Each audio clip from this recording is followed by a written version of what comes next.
हैं कांग्रेस प्रदेश मुख्यालय, जहां गोविंद सिंह डोटासरा पीसी कर रहे हैं। गजट नोटिफिकेशन भी उस कानून का नहीं किया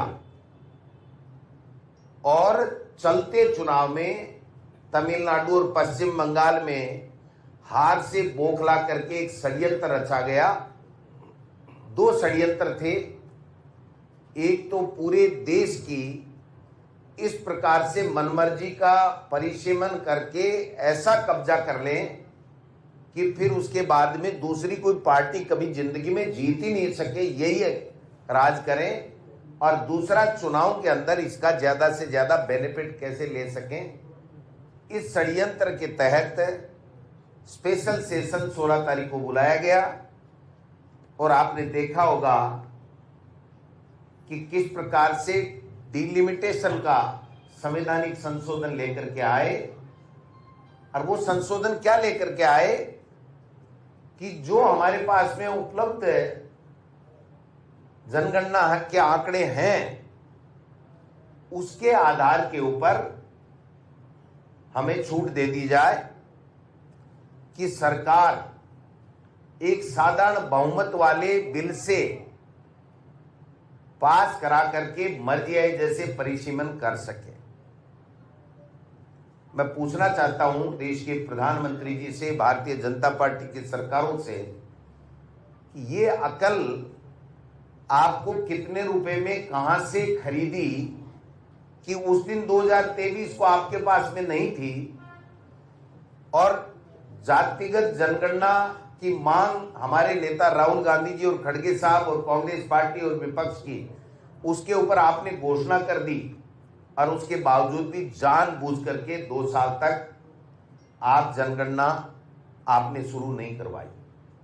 और अब जातिगत जनगणना शुरू हो गई और इनको पता लग गया कि हमें विपक्ष के दबाव में देश के लोगों की, जनता की आवाज के ऊपर जातिगत जनगणना हमारी मजबूरी हो गई है। अगर जातिगत जनगणना हो गई तो हमको ओबीसी को आरक्षण देना पड़ेगा, 100% देना पड़ेगा। और वो ओबीसी को आरक्षण देना नहीं चाहते और मनमर्जी का डिलिमिटेशन हम नहीं कर पाएंगे। इसलिए मनमर्जी के डिलिमिटेशन के लिए एक आनन फानन में 131वां संविधान का संशोधन लेकर के आए और जिसमें 2011 की जनगणना, 850 लोकसभा की सीटें और केवल स्पष्ट बहुमत के आधार के ऊपर हम डिलिमिटेशन तय कर दें। डिलिमिटेशन का जो चेयरपर्सन होगा वो ये नियुक्त करेंगे। मुख्य चुनाव आयोग तो इनका प्रवक्ता बीजेपी का बना हुआ है ही है और ये लोग बाग मिलकर के लोकसभा अध्यक्ष इनका है ही है। अधिकतर विधानसभाओं में इनके शासन है ही है, विधानसभा अध्यक्ष इनके हैं ही हैं। तो जो भी उस परिसीमन आयोग के अंदर जो मनोनयन किया जाएगा वो इनकी मर्जी से किया जाएगा और उस मर्जी से बना करके इस देश के पूरे का भूगोल चेंज कर दे और इतनी सीटें जहां पर इनका बहुमत है वहां पर इतनी सीटें बढ़ा दें कि हमें साउथ के स्टेट की या दूसरे छोटे मोटे स्टेट की आवश्यकता ही नहीं पड़ेगी। और जो असम और जम्मू कश्मीर में इन्होंने परिसीमन किया, वैसा गंदा परिसीमन, वैसा असंवैधानिक परिसीमन, अपारदर्शी परिसीमन ये पूरे देश में कर करके देश की संस्थाओं पे कब्जा कर लिया और इसके ऊपर, इसके आधार के ऊपर वो मर्जी आई जैसे परिसीमन करके और अपने लिहाज से सीटें बना करके देश में सत्ता में कायम रह जाएं।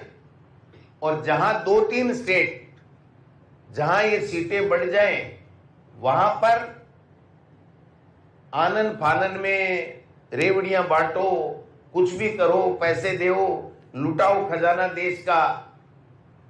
जिन स्टेट से टैक्स का रेवेन्यू कलेक्शन आता है उन स्टेट्स की जरूरत ही नहीं है इनको।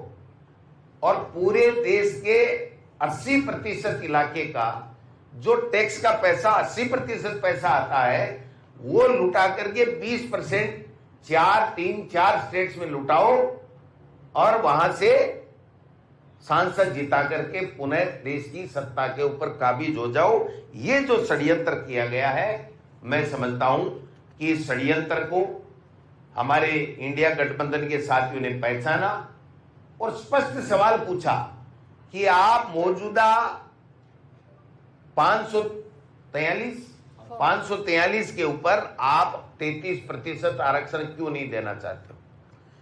आप 2026 में जनगणना थी, आपने डिले क्यों की? और अब भी अगर आप जातिगत जनगणना कर रहे हो तो जातिगत जनगणना और जनगणना के आंकड़े आने के बाद में परिसीमन आयोग बना करके आप इन माता बहनों का जो आधी आबादी है हमारी, उसको आप आरक्षण क्यों नहीं देना चाहते हो, ये बता दीजिए। इसके ऊपर रोना धोना चालू हो गया।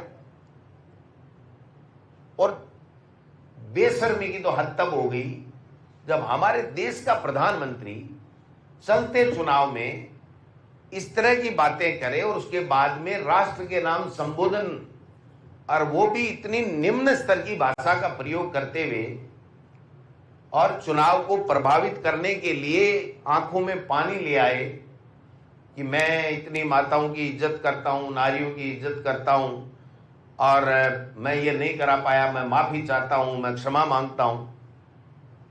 देश के प्रधानमंत्री जी, आप मुझे बताइए, कांग्रेस पार्टी को बताइए, देश के लोगों को बताइए कि आपने 22 सितंबर 2023 को ये बिल पारित करने के बाद में आप लगातार सत्ता में हैं, आपने जनगणना क्यों नहीं चालू करवाई, लेट क्यों कराई? आप ये बताइए कि इस 22 सितंबर 2023 के जिसमें 33% आरक्षण मात्र शक्ति को मिलना है, उसमें आपने गजट नोटिफिकेशन 15 तारीख को रात को क्यों किया? किसी संविधान विशेषज्ञ ने इनको बताया कि आप संविधान संशोधन लेकर के उस एक्ट के लिए ला रहे हो जिस एक्ट का अस्तित्व ही नहीं है। जब इस एक्ट का अस्तित्व ही नहीं है तो संशोधन किस बात का लेके आ रहे हो? वो तो कानून ही नहीं बना, और जब कानून ही नहीं बना तो उसमें संशोधन हो ही नहीं सकता। तो रात को 11 बजे उन्होंने गजट नोटिफिकेशन किया। चलिए, मजबूरी में किया, लेकिन हो गया। अब रोना धोना किस बात का है?